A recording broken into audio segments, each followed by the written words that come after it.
Okay, Indaba, the wife number 5, guys. The latest season of episode rather of Utando Nestembu ends with Musa going to meet this mysterious woman, and he meets her at a restaurant, and she comes in, and we only basically get to see her legs, her dress, and nothing else. But listen, I don't believe them.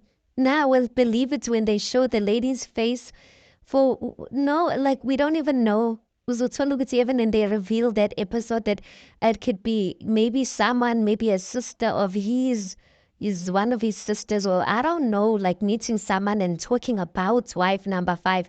Uthola ukuthi that is not even wife number 5. But anyway, guys, I will believe that the day they take out lobola for that lady, that indeed that I wife number 5 is here. For now, I just feel like they're just keeping us glued to our screens. But anyway, Umsilegu speaks about Indabaga wife number 5 that he is finally ready to take wife number 5. But the thing that made me think that maybe the Stingia wife number 5 is serious is the fact that Musa goes and Akhanye Simpepo to basically speak to Ugok Flow.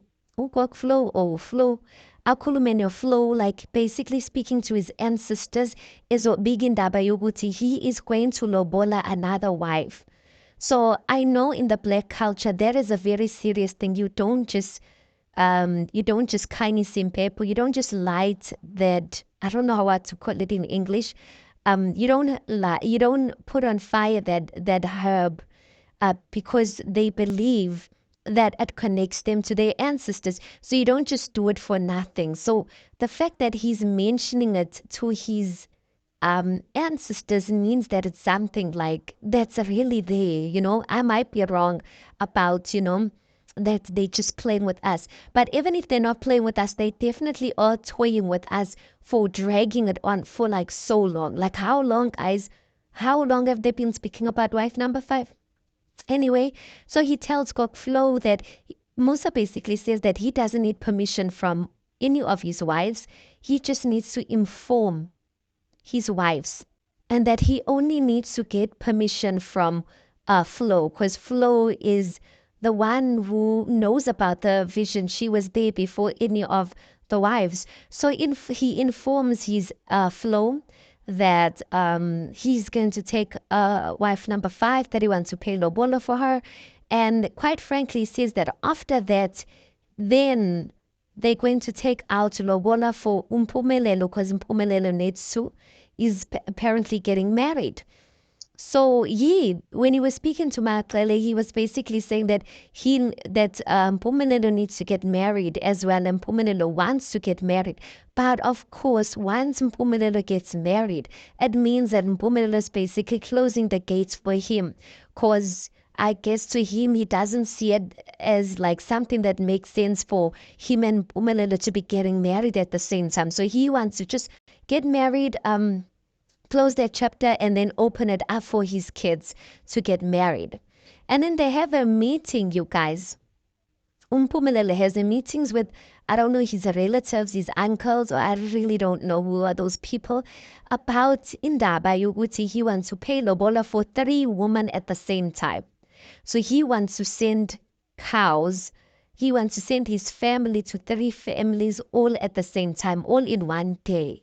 I don't know, maybe is it to make them all feel special? But they will basically visit the households according to the order that he would be giving them, the position he would be giving them. So remember, he said he wants to marry a virgin, and the virgin, who is Umatsele, she's coming from Umatsele, from Matsele household. He wants her to be the first wife, and then he wants for you guys to be the second wife, and then Utirelo to be the third wife.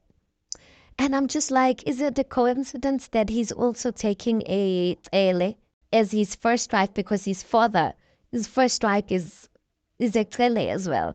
I really don't know. I really don't know. But Umpumelelo he's in deep, like he is sold by his father's vision, the Mselegu's vision, and he's quite frankly like pushing it forward. And then the uncles, I think uLokuzana Mpumelelo tells his uncles about his relationships with his woman, because one of the uncles basically said that one of the wives um, feels entitled. She feels like everything is hers, and that's a problem because in a polygamous relationship, nothing is yours. You are there to share. And then in the diary sessions, Umpumelelo basically says, Uvuyokazi, when he broke up with one of his other girlfriends, and she was the only one left, she started behaving in a different way. She started behaving as if she is all his, as if everything they have is just the two of them. And yeah, and I'm just like, here, that rotten mindset that these men have. And the funny thing is that even in their diary sessions, Umpumelelo and Musa, basically, Musa's commending Umpumelelo for the man that he says he is. He's basically proud of what Umpumelelo is doing. He's proud that Umpumelelo is actually choosing for himself of who he wants to put as his first wife.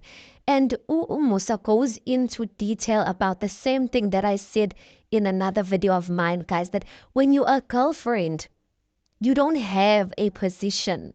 And that's the thing that Uvuyokazi forgot. Because, and I'm going to say forgot, yes, I might not know what her and Pumelele spoke about, but traditionally, that's how it is. And I made an example even with Umselegu and his wives. And Pumelelo obviously is, he's following his father's footsteps, except he's fulfilling the stuff that his father was not able to do as well. So when you're a girlfriend in their household, no matter how many years, you might be the first one who got you, and then you guys might be dating for 7 years, and then he meets a girl for 1 month. He can take that girl for 1 month that he has been dating for 1 month and put her as umam cool, and you can't fight because they respected her.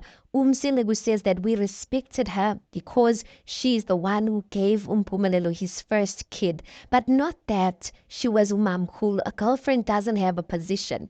And no matter how sad that is, it's the truth. It's the truth. So I'm curious to know if you guys is gonna stay in that polygamous marriage. But you know what I'm noticing? That Vuyogazi is closer and she is willing to put up a fight. And I'm just afraid that this is not going to put her in a good light. And that's going to even kind of put a stamp of why she doesn't sort of qualify to be Umam Kul. Because she's bringing her family, she's having meetings and all of that about what Mpumelelo said. And don't girl, deal with your man, speak with your man. What's your business involving his family, speaking to his family about the thing that he said about taking a girlfriend as his wife? Do you think that's going to change his mind? No, no. So I think even the way you guys is going about this, those Mselego men, they don't like women who do that. So I think she's just fighting about it in the wrong way, and that's not gonna. She's not in a good light because she looks like she wants some Mpumelelo for herself, and it looks like she's already kind of put a stamp that she's gonna be wife number one, and she does quite frankly give those vibes, and I guess Mpumelelo gave those vibes to her. But anyway, you guys, that is Umsilo Wunendaba Zai's Lobola that he wants to take Lobola out for wife number 5. And after that, for Mpumelelo, and Mpumelelo is deciding to send his family to 3 people's households. The only person that I think might resist is Utirelo, but Utirelo is also chilled. But I believe that on Izinkarlo's team, we're going to see a different side of Utirelo. A side where she's going to be like, you know what, I'm putting myself first. And yeah, because there's a child involved. And now when there's a child involved, you're no longer thinking like a single person. Anyway, guys, please do make sure that you like the video. Please do subscribe. It is absolutely for free of charge. And I'll see you on the next one.